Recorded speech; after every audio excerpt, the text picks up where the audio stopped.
to introduce the person why we are all here, let's give a round of applause to Don Manolo Quintana!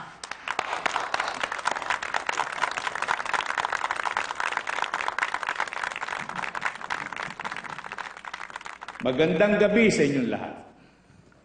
Unang-una, ay gusto ko magpasalamat dahil kasama ko kayo ngayong gabing ito. Masayang-masaya ako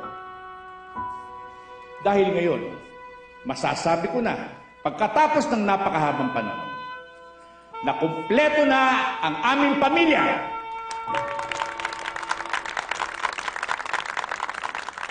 Lingid sa kaalaman ng iba, isa sa miyembro ng aming pamilya ang nawalay sa amin. Wala naman kaming ibang hinangad kundi ang makasama siyang muli. Pero hindi naging madali para sa amin dahil marami kaming dinaanang mga pagsubok at may mga katanungan kailangan sagutin. Pero sa huli, nahanap din niya ang daan pauwi. Huwag na nating patagalin pa.